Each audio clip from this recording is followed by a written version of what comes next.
Hello, welcome to Seeking Heaven and the Near-Death Experience and Other Phenomena. I am your host and six-time near-death experiencer, Tamara Caulder Richardson. Welcome for watching the show and being here. And if you haven't subscribed, subscribe.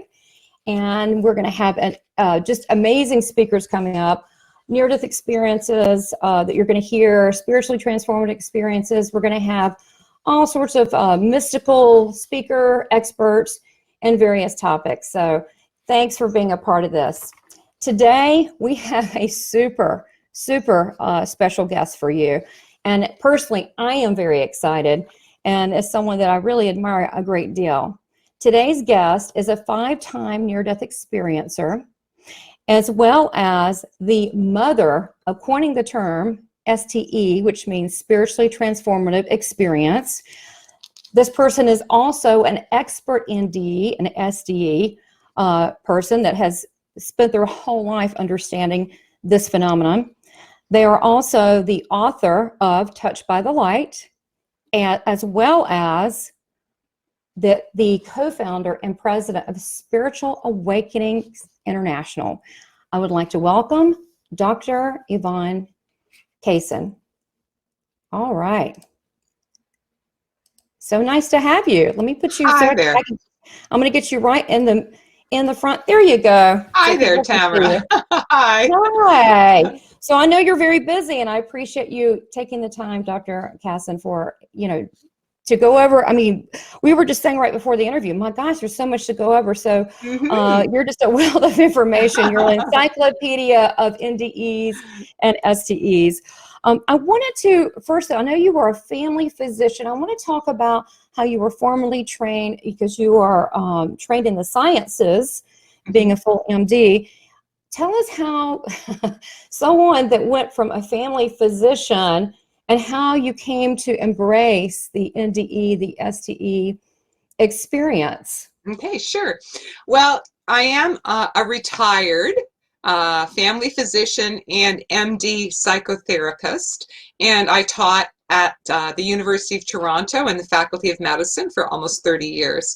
So yes, I do have traditional medical training, the MD after my name.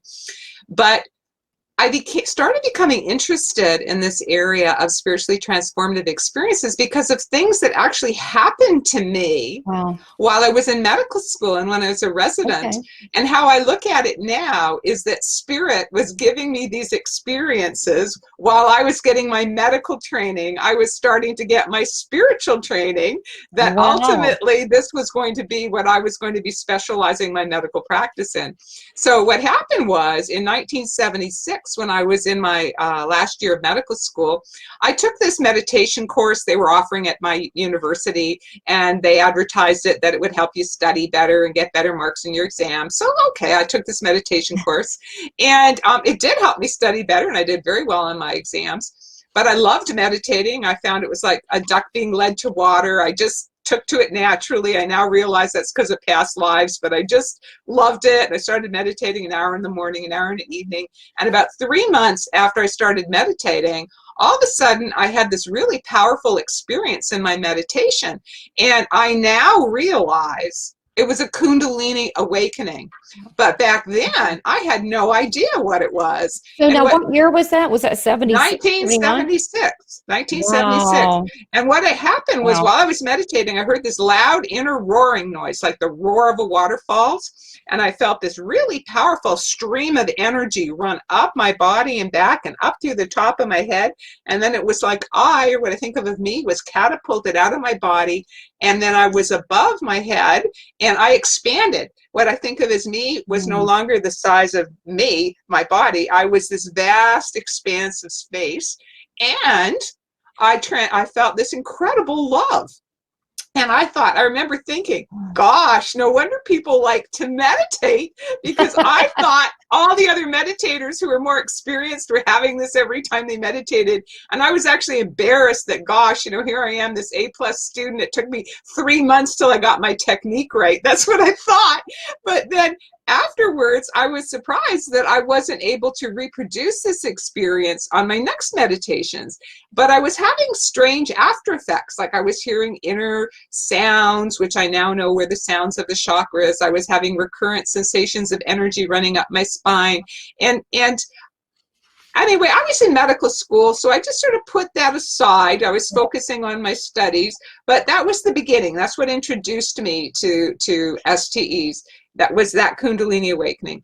Now, for the people that are listening, can you, I mean, that was a really good description of, the popping, and you were outside of yourself and you were bigger, but can you define the best way that, how there's been quite a controversy in what is a Kundalini awakening? Okay.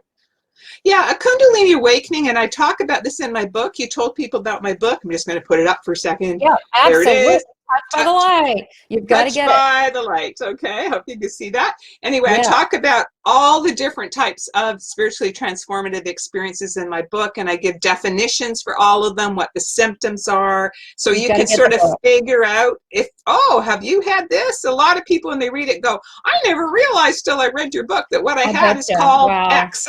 So anyway, but for a Kundalini awakening, typically it's a spiritual energy experience. And if you look in the different mystical traditions, that in the different religions, they all talk about it, but they use different words. They might call it Holy Spirit or Holy Wind or Dumo fire, but they talk about some sort of spiritual energy that can activate or awaken. And in yoga, it's called Kundalini. And so when this awakens, typically you have an experience. The classic experience is energy movement, like a physical sensation of energy movement. And it can be up your arms and legs, but classically it's up your spine. So energy moving upward. And that when it moves upward, if it moves all the way to the top of the head or the crown chakras, the chakras are these energy centers in the spine, you will go into a mystical or a psychic paranormal experience like I did. Some people, it might only be a partial awakening, going to one of the lower chakras, say the heart center or the belly chakra, the third chakra. They might have out-of-body experiences or some expansive love experiences. But the symptoms are this energy. There may be an inner sound, particularly the very first time it awakens. The sound has been described like the blowing of the wind or the roar of the waterfalls.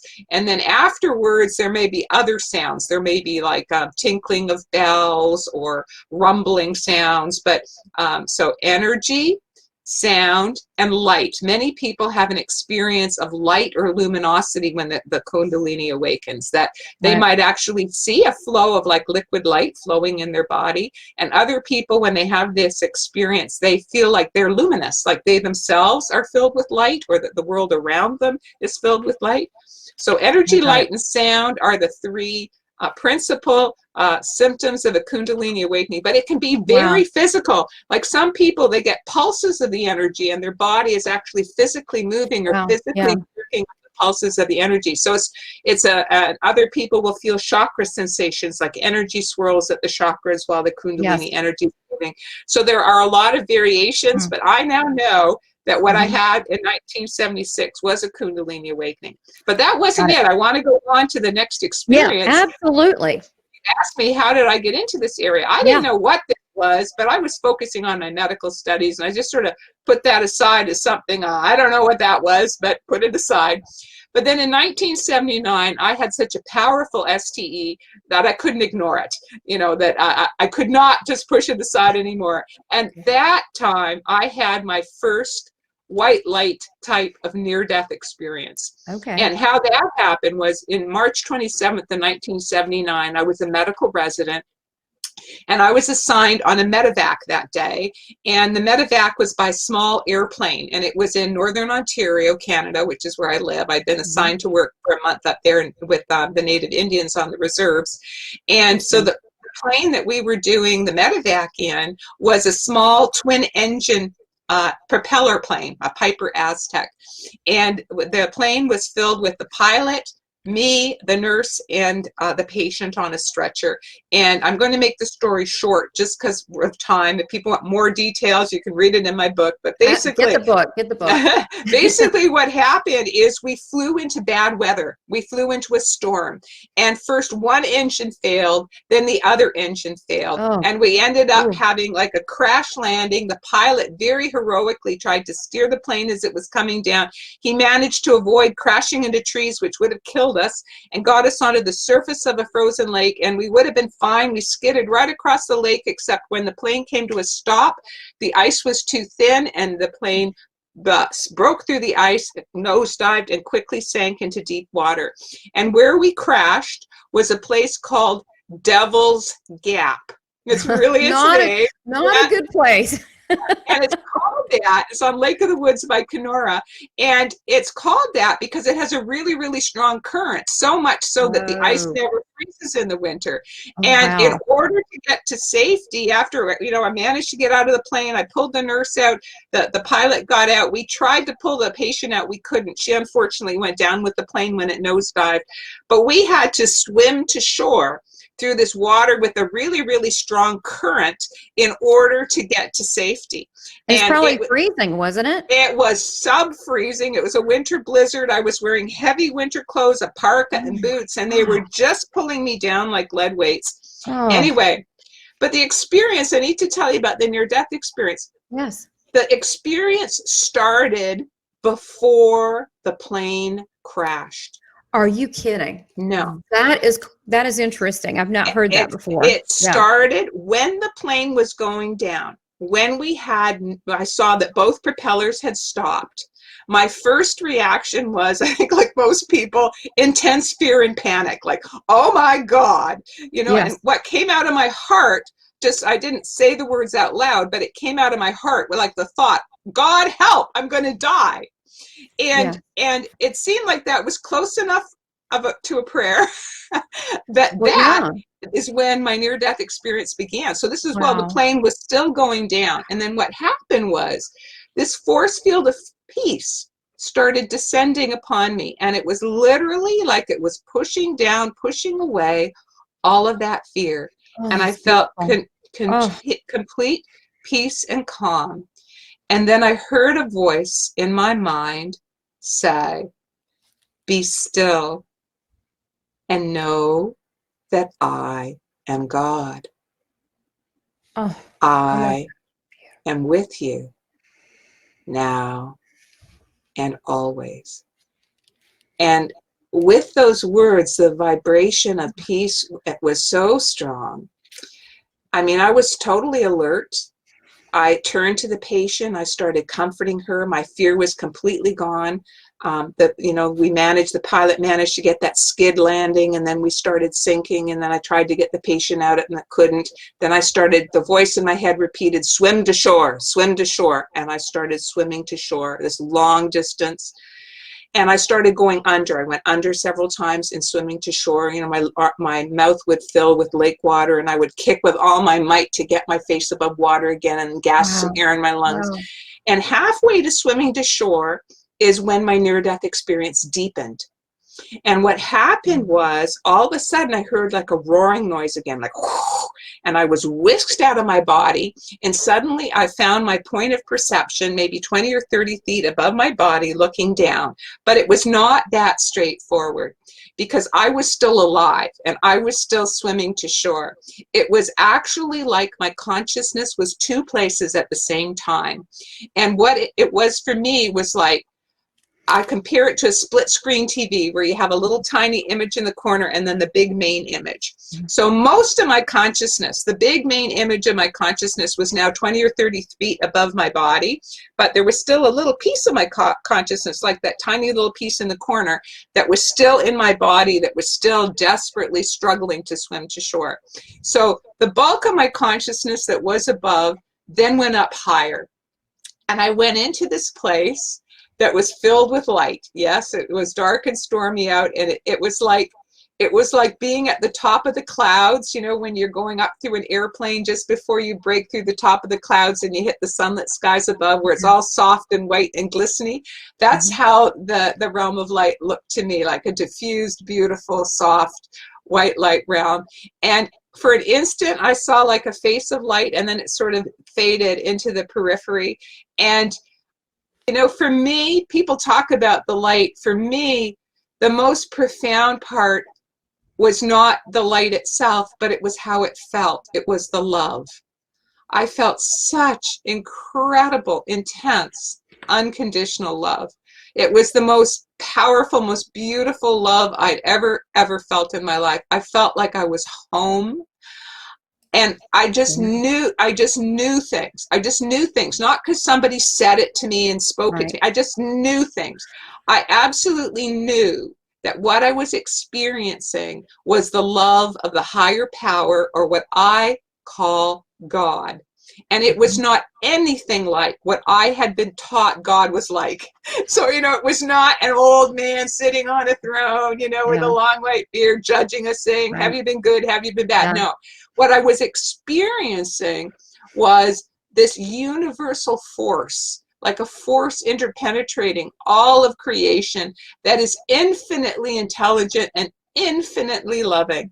And I also knew, while I was just basking, permeated, embraced by this unconditional love, that it didn't matter whether my body below lived or died, that what I think of as me, I would live on, whether or not, you know, even if that body died down below, I would live on in the light. And so I just sort of watched curiously, sort of like when you watch a TV show and, you know, the producer's already figured out how it's going to end and you just want to see how the ending goes. You really don't care one way or the other. So I was watching to see whether the show, somehow I knew that the higher power already knew what was going to happen.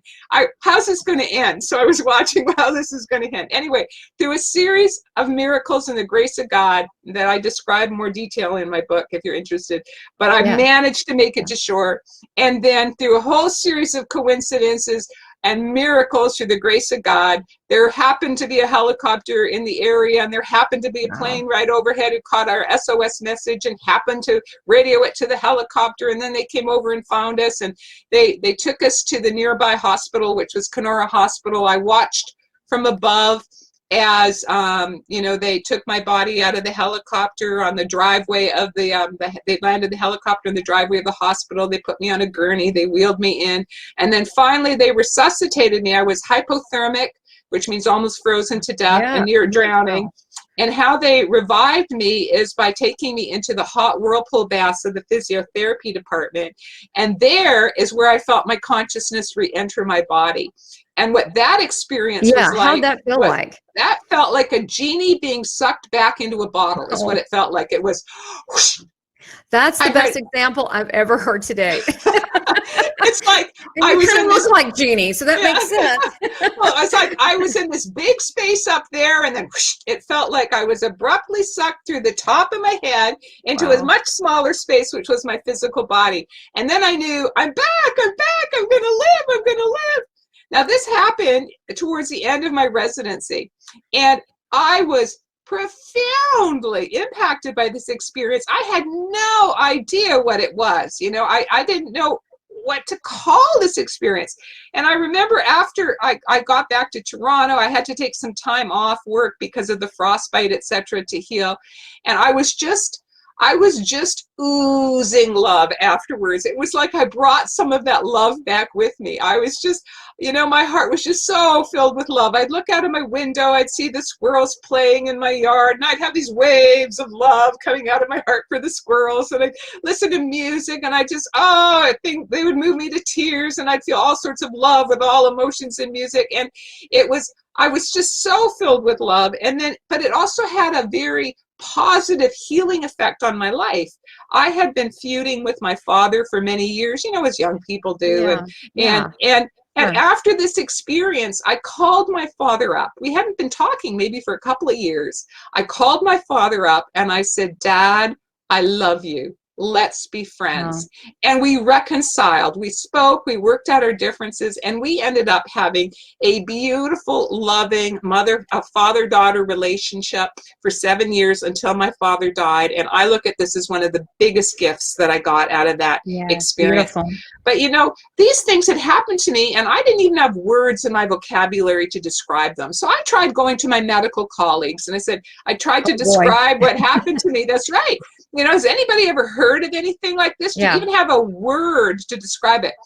And, you know, all my medical colleagues, you know, they knew I wasn't crazy, and I was very well respected, but they all came up with their hallucination theory, you know, that I was hallucinating because of a low blood sugar. I was hallucinating because of an electrolyte imbalance.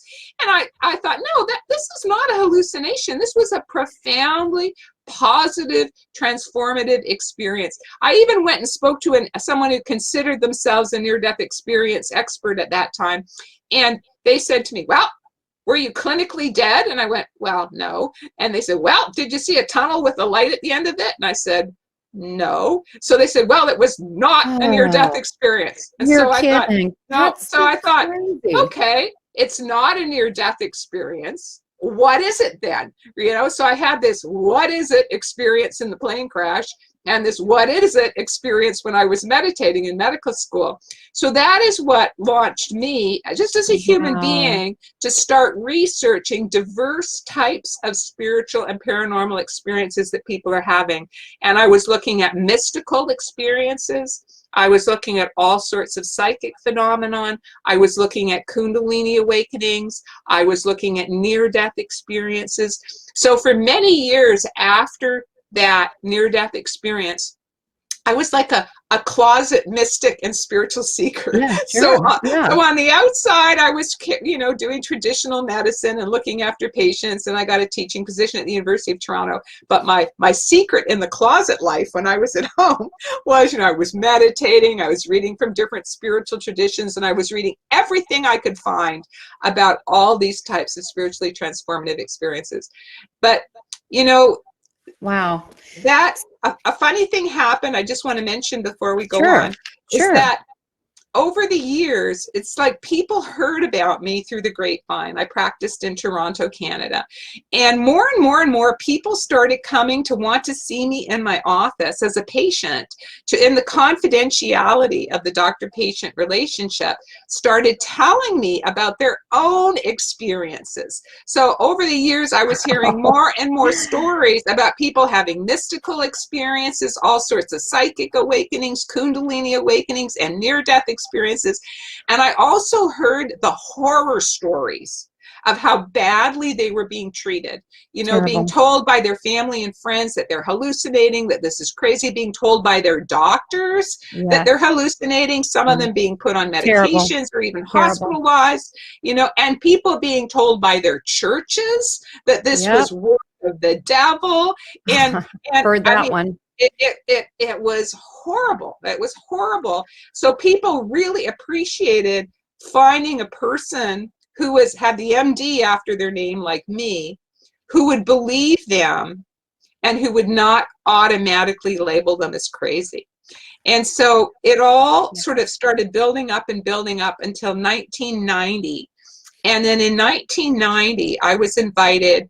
I had gone to India at one point, and I'd met Gopi Krishna, who taught me a lot about Kundalini awakening. And I had been invited to go speak at a conference in California in Asilomar, being put on by the Spiritual Emergence Network and the Institute for Transpersonal Psychology on Kundalini awakening. That people had heard that I'd met Gopi Krishna, so I knew quite a bit. So I was invited to this conference, and it was on Asilomar, which is right in the ocean, and there's great big sand dunes there right by the ocean, just south of San Francisco. Anyway, I met so many people there that were so profoundly grateful to meet me, that there was finally a medical doctor who believed them, who did not label them as crazy. I was so deeply moved by the gratitude that people were expressing towards me. I went for a walk on the sand dunes that night, and I had a profound mystical experience. It was literally like the heavens opened, and where my head used to be, became a beacon of light, radiating in all directions. And nothing was spoken, but I absolutely knew what I had to do, that I was being called, called to come out of the closet now. And I had a moral, spiritual responsibility to start advocating for experiencers. So I did. And I did. You do, which is why I respect you so much. And you know, it's funny, as you're talking about these experiences, you are getting more beautiful, brighter and lighter. Your skin tone is changing. I mean, I'm looking at this going, what is going on? This is beautiful. And one thing I want to point out to the people listening, that this light lives within all of us. And as she talks, look how beautiful. And it really is, there's radiating something going on here. But the fact is, think about you at that time. Who could you talk to? And you were invalidated. I mean, here's a sacred experience. So many near-death experiencers, they will remember in pieces, so it doesn't come out like a full memory. The other thing is, when they do recall and they go, okay, this was something important, it's so sacred that they just don't want to tell just anyone, because if they're invalidated, it's just part of their soul. It's just ingrained in part of their DNA and their soul. So the fact that you came out and that you were saying that you are such a light and a beacon, and that you had to have the science and the title behind, to be able to go up against the institutions at hand, to be able to give people answers. It's just comfort, but it's answers. So continue on, because your whole life is, what is it? I mean, what, 30, 40 years of 40 years. 40 years of research. I mean, you are definitely a pioneer in the NDE and STEs. And some of the times I notice they really cross over. They touch. Absolutely. Absolutely. Well, one thing I didn't mention yet is that after my 1979 medevac plane crash near-death experience, about a month later, I had a psychic awakening, which we now realize is a common after effect after near-death experiences, but we didn't know that back then. But you know, I was just driving home one day. I was going to visit a friend. I was stopped at a red light, and all of a sudden, in my mind's eye, I get this clear visual image of my friend's brain covered in pus. And like, to me, oh my gosh, as a medical doctor, I was really, really clear what the symbology was. I absolutely knew it meant meningitis. And somehow, I don't know how, I absolutely knew it was my friend that I was going to visit. And so when I arrived at her house, maybe 5 minutes later, I said to her, gee, how are you feeling? And sure enough, she had a fever and a headache, and she wasn't feeling well. And, you know, I told her, well, you know, if you keep feeling bad, go to the emergency and say a friend thinks you need to be tested for meningitis. A doctor friend thinks you need to be tested for meningitis. Anyway, she did later, and she was diagnosed with meningitis. And fortunately, she got the appropriate antibiotic treatment, was hospitalized, and got better. But that was my very first clairvoyant experience as an adult. I now realize I had some as a child after my childhood NDEs, but as an adult, that was my very first adult clairvoyant experience, and it was an awakening.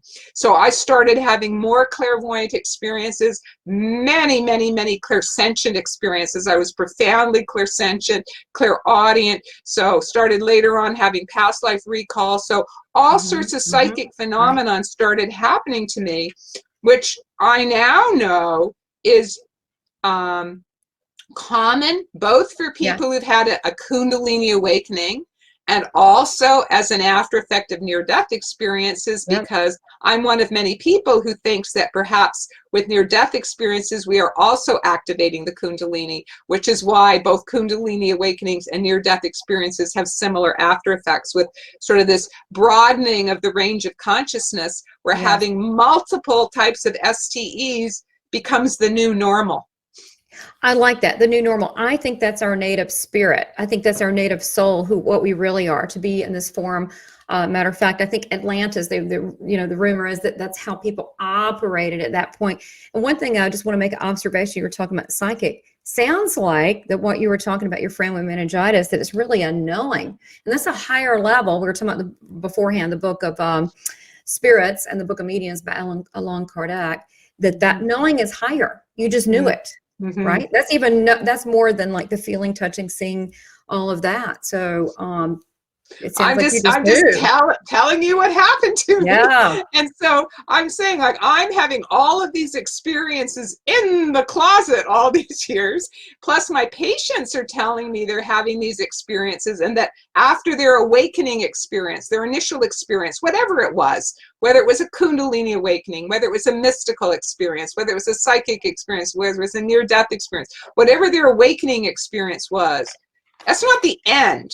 That's like the beginning of a new chapter in their life, you know, where different types of STEs start becoming an ongoing part of their life. So in 1990 is when I publicly specialized in this area. And through the grace of God, I went to my department chairman at the university with my knees knocking, but I was determined, you know, if he wanted me to resign, this is what I was being called to specialize in. And I swear my guardian angels overshadowed my chairman that day, because he sort of scratched his chin and he went, this happened to you while you were a resident here at the University of Toronto. And I said, yes, the plane crash up north. Everybody knew about that, of course. And then he said, and now you want to do research into it. He says, that's fine. He says, as long as you're doing research, that's okay. So he gave me some pointers, and I ended up opening the Spiritual Emergence Research and Referral Clinic in 1992. And so I accepted referrals from doctors anywhere, or people could refer themselves. And then what happened too was that right in the 90s is when Daniel Brinkley and Betty Eadie came out with their NDE stories. So all of a sudden, NDEs were in the news, right? They weren't in the medical literature, but they were public. And so then they're going, gosh, is there an NDE experiencer in Canada? And hello? So I was the NDE experiencer in Canada. I got it.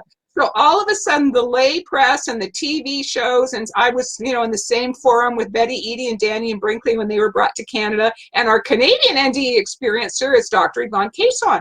So then all of a sudden, I started being asked to be on all these TV shows, all these interview shows, interviewed by magazines. I've been on the cover of a magazine, you know, all these sorts of things started happening, and people heard about me. My practice was flooded. People heard there's a doctor there who's willing to listen to your story and not automatically label you as crazy. So that became my medical specialty out of necessity, because so many people wanted to come and speak to me. And you know, a big part of what I did with people over the years was helping them even have a name to call their experiences. Because, you know, for me, it took almost 10 years until I was able to say, that NDE expert was wrong. What I had in the plane crash was a near-death experience, and you can have a near-death experience when you're close to dead. You don't have to be clinically dead. And of course, now other researchers have realized that as well. But that took me 10 years. And many people who come to see me, they just are delighted that I can finally give them a word to call their experience that's not crazy, you know, to say, you're having clairvoyance, or you're having mediumship abilities, or you're having past life recall, or it's a Kundalini awakening, or whatever the experience is. So I did this for many years. I loved it. I wrote 2 earlier books, A Farther Shore Than Farther Shores, and then the medical profession, they had to catch up, right? So, of course, you're a renegade.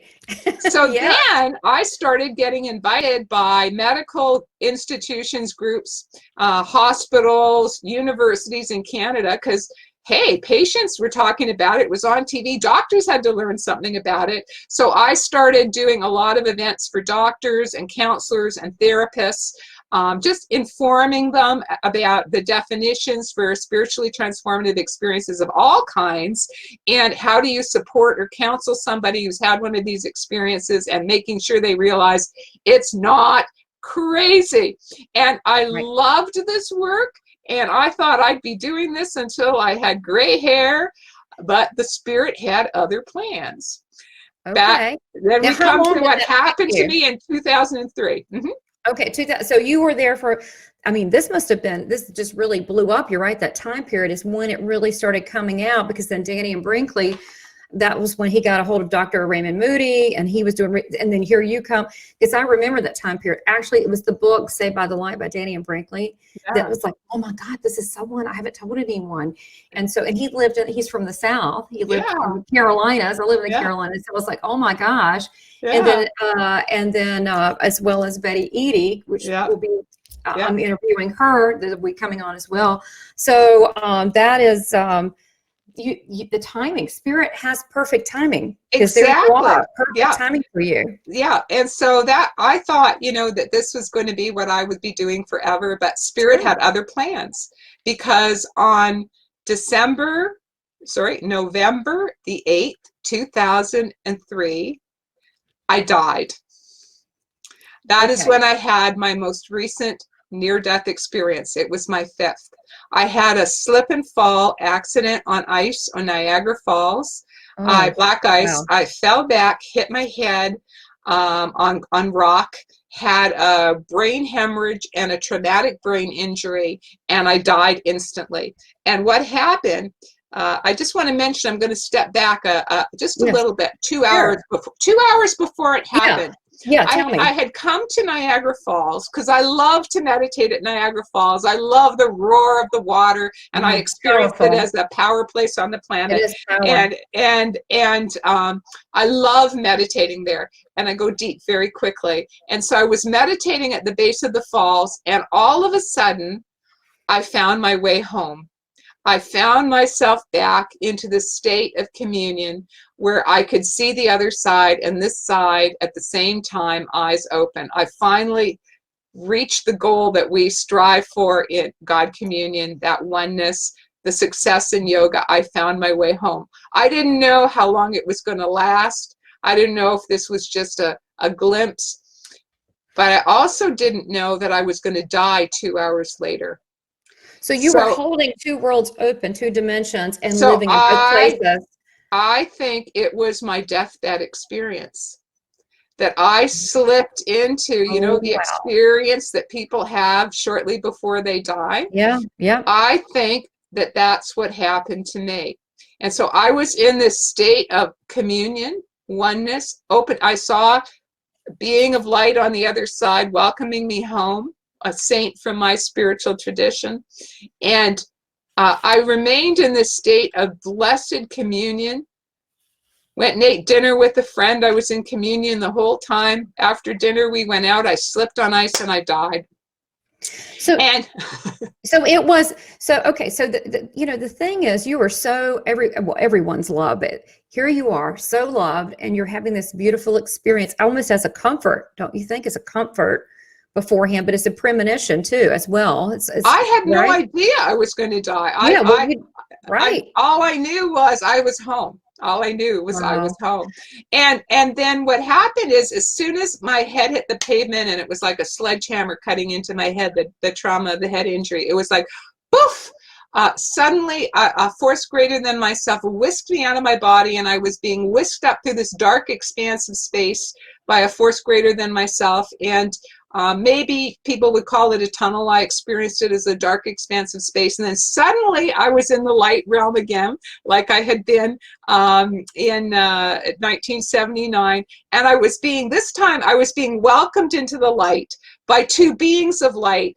The one with the saint that I saw before when I went into communion, and another saint. And I recognized both of these saints immediately. They were Paramahansa Yogananda and Mahavatar Babaji in their light bodies, and they telepathically communicated to me that I had died, that my work was finished in the body of Dr. Yvonne Kason, and the feeling was of incredible joy, of celebration, of love. It was like, it felt like in the heavens, in the light, that there was like a graduation party being held for me. It was it is a celebration. Yeah, and you did it too.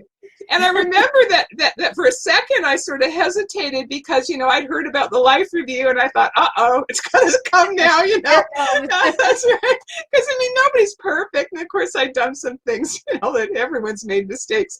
But then they just sort of looked at me, and it was like a thought conveyed the concept so instantly that, doesn't matter. Sort of like when a child is learning how to walk, it's going to stumble, it's going to bump its head, it's going to skin its knees, that it's just all part of the learning process, and that a loving mother knows that was the kind of love that was being waved at me, like, oh, don't worry about those mistakes, so it doesn't matter, you're here now. We love you, you did great. Just exactly. And then I went into this place in the light where I was no longer having seeing visual images. It was like pure consciousness. That's the best way I could describe it. And I was able to take in vast amounts of information all at once. And it was sort of like remembering, like I'd known it before and I'd forgotten, and now all of a sudden the memory's coming back. Like the veils on my consciousness were lifted. And I instantaneously remembered all of my past lives.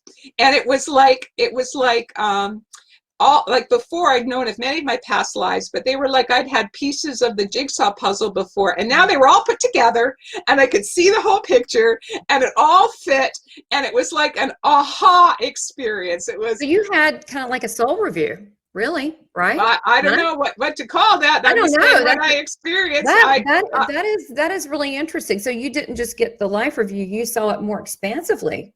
I no longer had forgotten all my past lives. That's how it felt like. I remembered them. Yeah. And in the context of all my past lives, my rather unusual life as Dr. Yvonne Kason, having all these NDEs and STEs and everything, suddenly made sense, because guess what? This is not the first incarnation I've been having these sorts of experiences.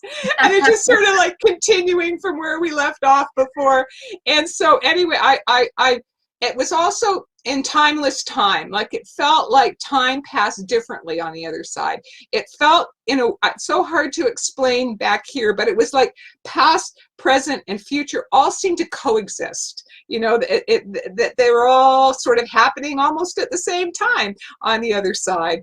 And then all of a sudden, the two beings of light, after this period of timeless time, appeared to me. I could see them again in their light bodies, and they telepathically communicated to me, you may now choose. Now, just so you know, that means you must now choose. Gotta make a decision. Yeah, right now. You may now choose.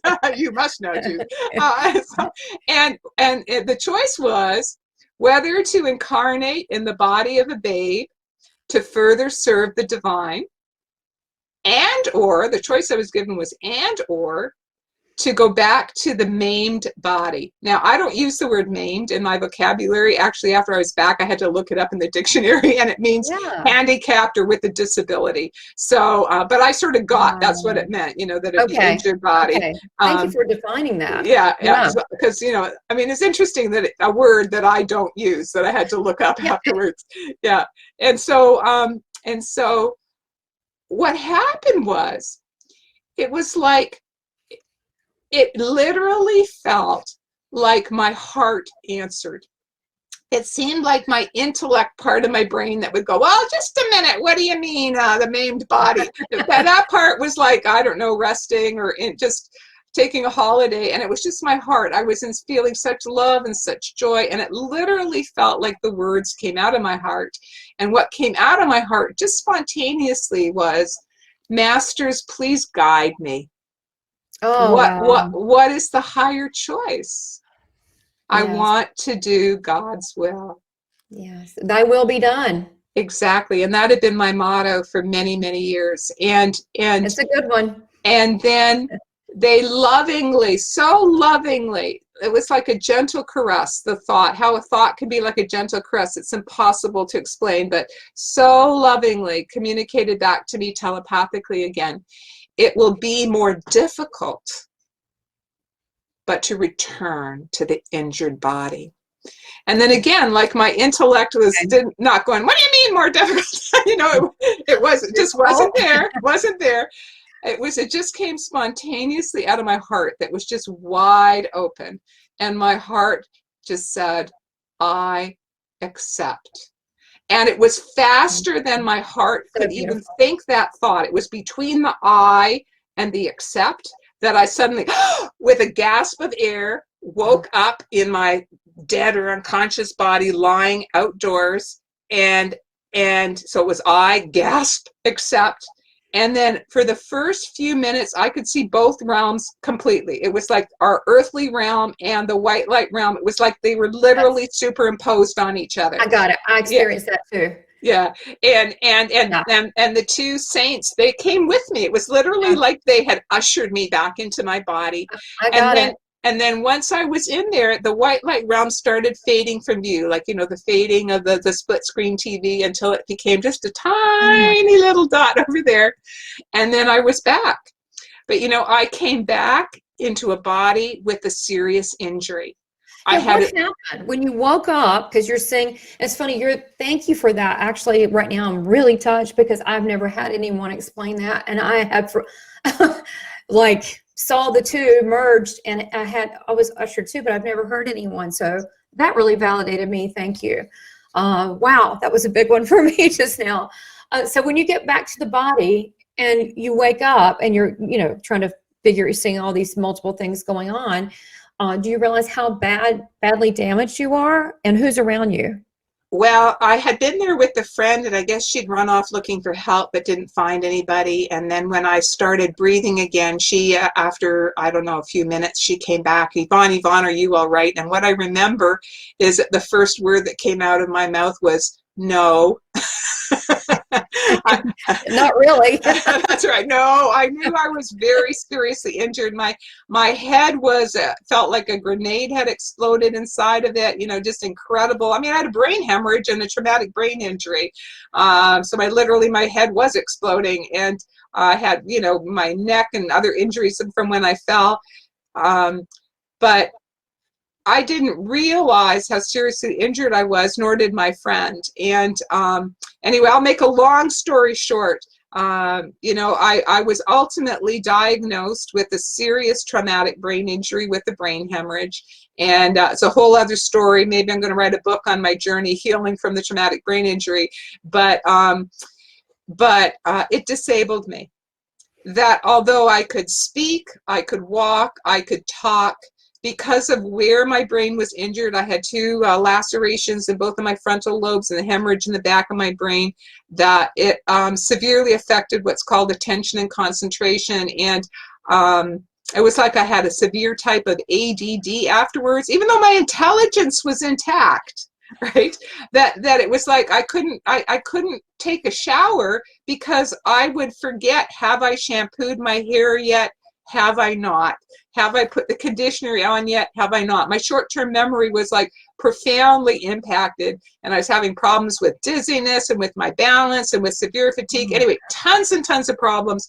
Long story short, I went to neuro rehab for 7 years because I loved the work that I did before, and I really wanted to get back. And my patients, I mean, they waited for years for me to come back because everybody thought, so well loved. Everybody thought, well, Yvonne's so spiritual. I mean, certainly God's going to heal her, but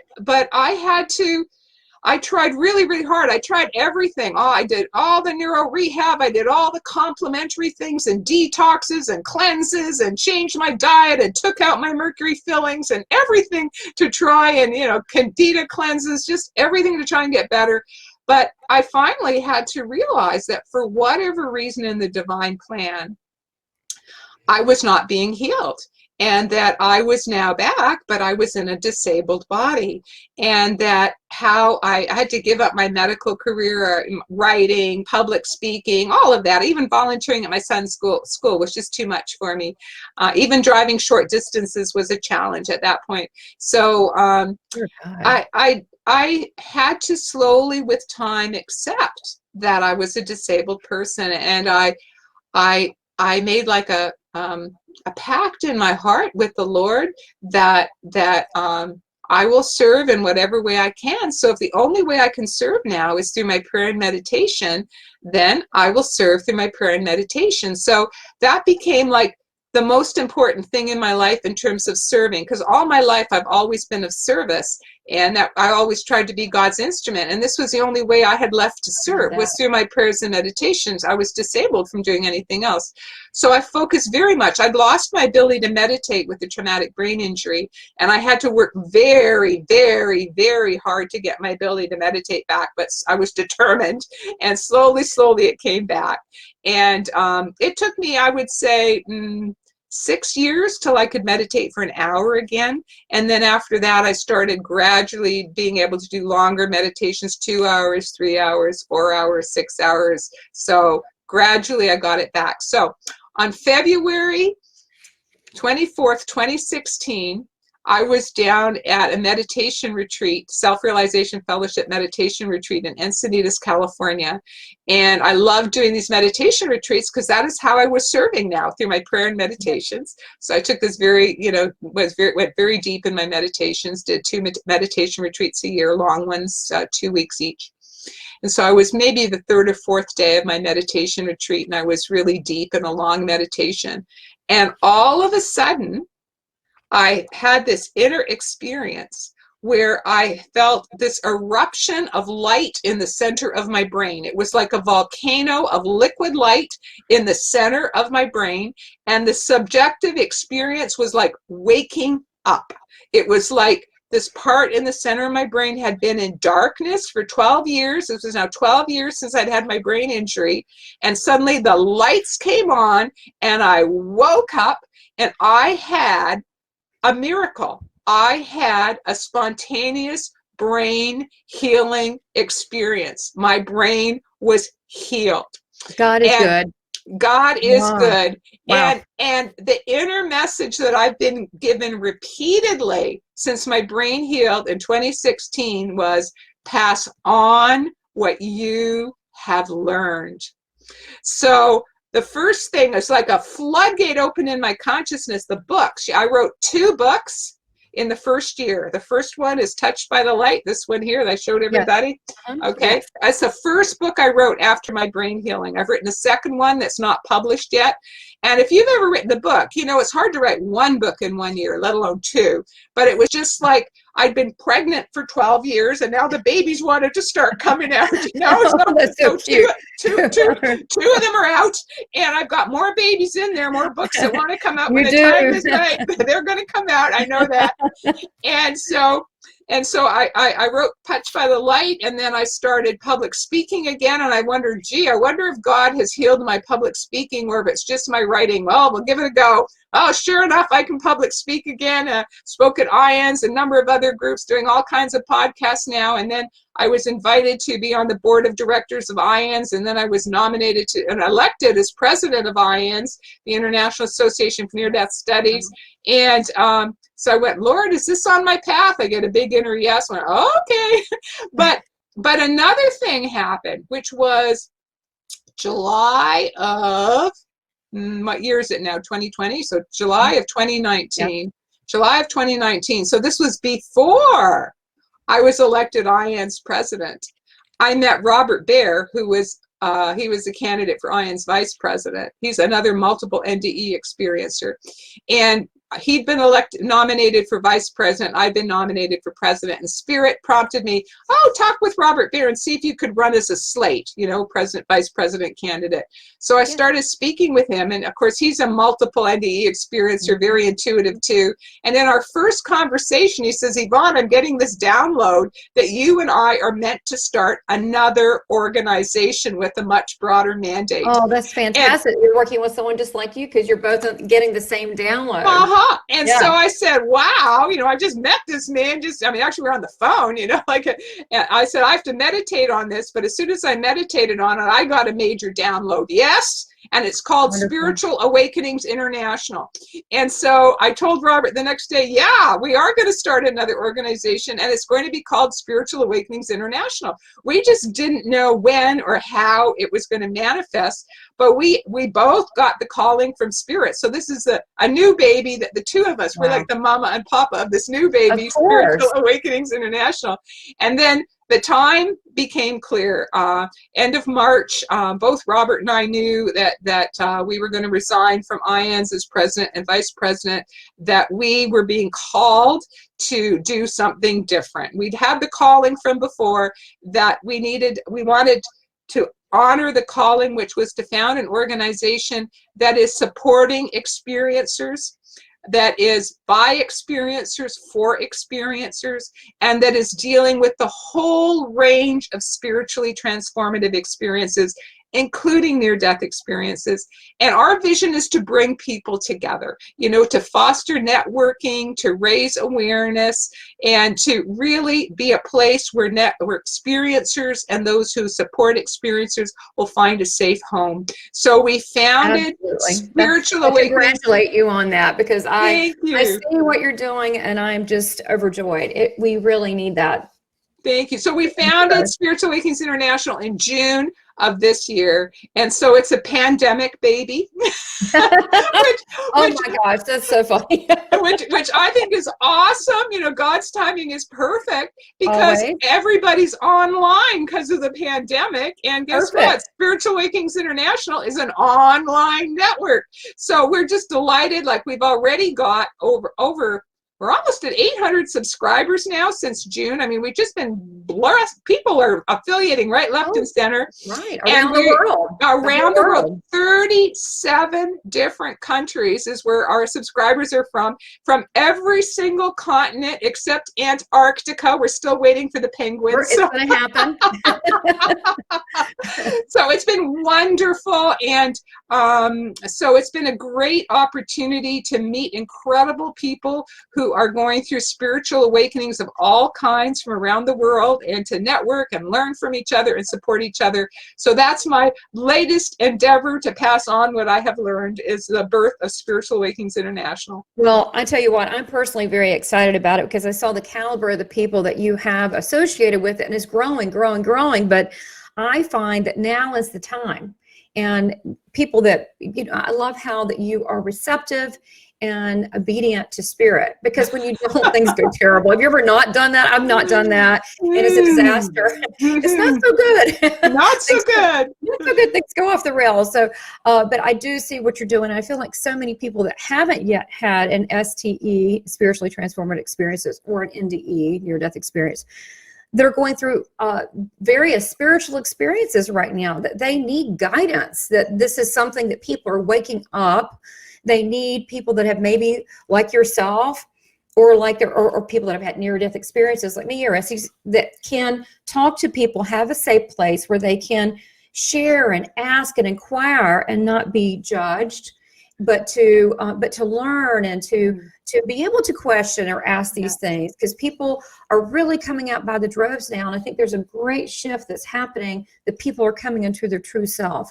So that's why I did this show, and that's why I'm so excited. I've been following you for years, so like I'm just pumped because it's you. Like, you're a pioneer in this area. But I love what you're doing, because it could be the possibilities of the spiritual, awareness international. SAI is endless. Yeah. And we're, as I said, we're growing in leaps and bounds. And like right now, we're having an online speaker once a month, and we're trying to, and so people from all around the world can attend. Actually, we just had one last Saturday. Dr. Christopher Kerr was showing videos of end-of-life experiences, just phenomenal work he's doing out of Buffalo Hospice and Palliative Care. Anyway, we had people from Hong Kong, Australia, England, the United States, and Canada, all online watching this. Yeah, and so to me, great. That is just awesome. And of course, we post the videos on our website. Everything's free. Okay. And so anyone can go on the website afterwards and watch it. Yeah, or become a member. Mm-hmm. Go to the site and become a member, and give the website. Okay, the website is www.spiritualawakeningsinternational.org. Okay, and then you can become a member. Subscribers, and it's free. So that sounds great, and hopefully we'll be able to have some of the people that are interested. We can, talk about some of the guests and promote people going to the website so they can find out more, because what you're doing is fantastic. And the same thing is happening on my end. I'm interviewing people all over the world. I have people reach out all over the world. And to me, when you are in line with spirit, it clicks like that, right? And then you meet the greatest people, the neatest people, and just allowing that to happen. So there's so many things that that we could talk about. I don't want to take advantage of your time, because you are phenomenal. I should have put it together, but I did not realize not only you are a brilliant person and such a pioneer, but you are such a soulful, sweet person. Why, thank you. Yeah, you really are. I mean, you're just so kind, and I love how you see you're very clear in your vision to be able to offer a safe platform for the near-death experiencers, and not just be research test subjects, but to be able to people that have spiritual experiences is for and by. And I love this community that we're both trying to build, because it is one that is of the highest good and love. And we're all learning, aren't we, every day? We are. And I think it's really needed on the planet right now. There's so much division and divisiveness out there that I think those of us that are going through the spiritual awakenings, we can support each other.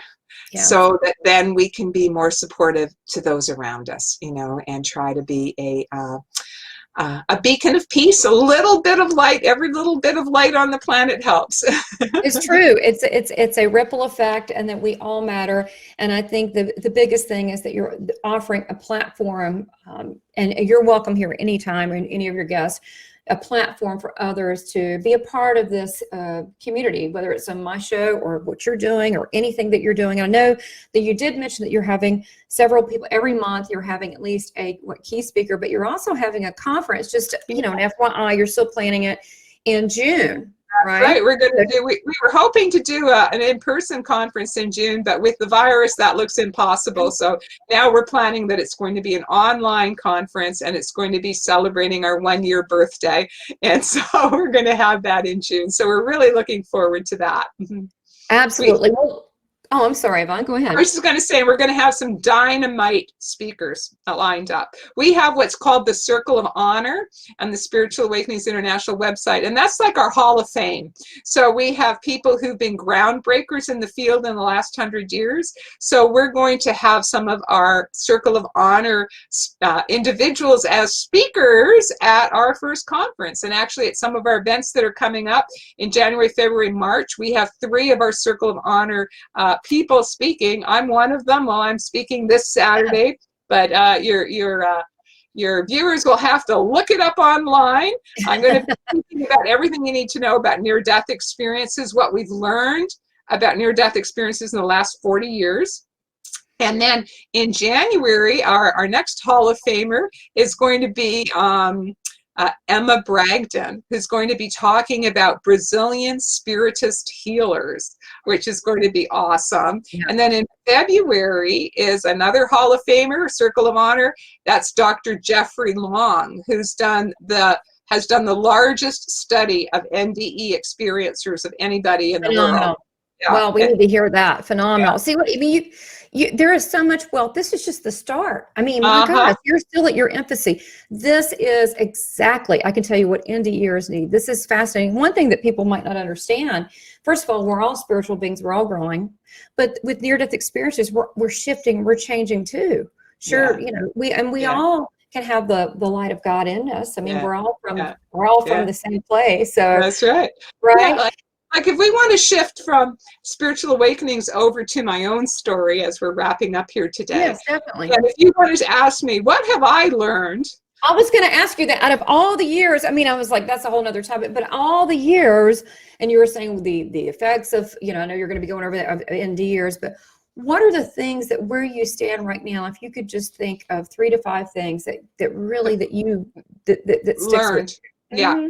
Okay. So what have I learned from having 5 near-death experiences and having researched the field for so many years? But I'm going to really talk from my own personal experiences. Please. Is that absolutely I have learned that the higher power, or what I call God, is real. And it doesn't matter what name you call it, whatever culture you're from, you can call it the Force, you can call it Allah, Brahman, God.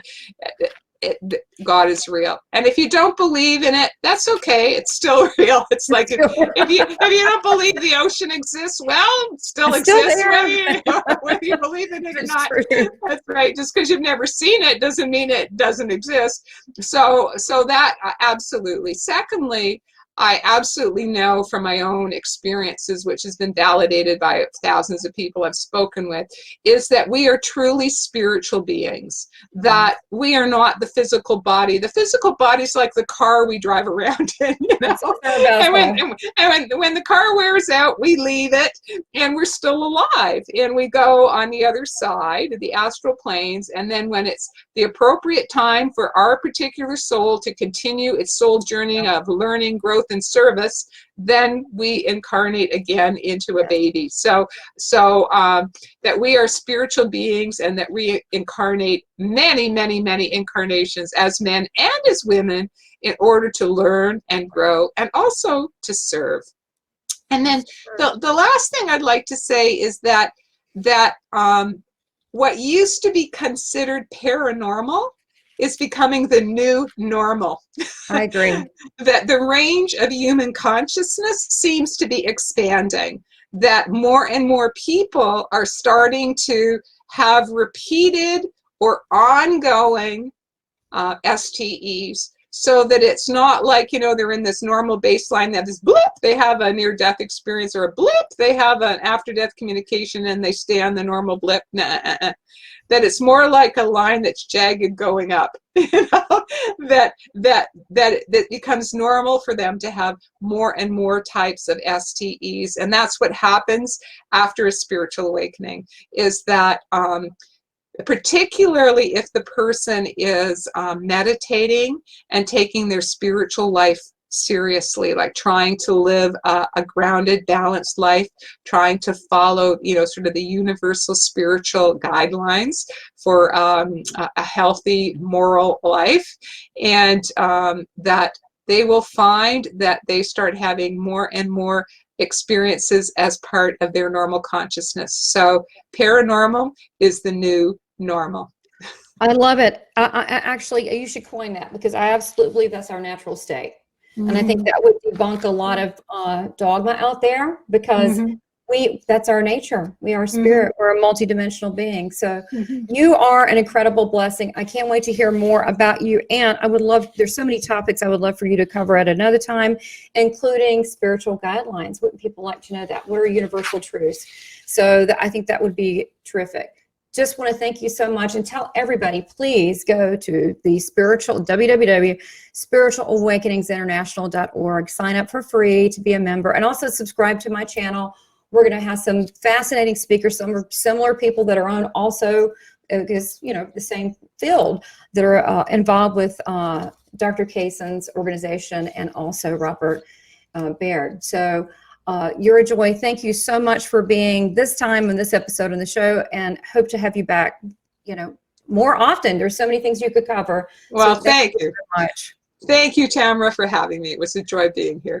Thank you so much, Dr. Kason. Take care. God bless you, and thank you for being you and sharing. Thank you. God bless you too. Bye-bye.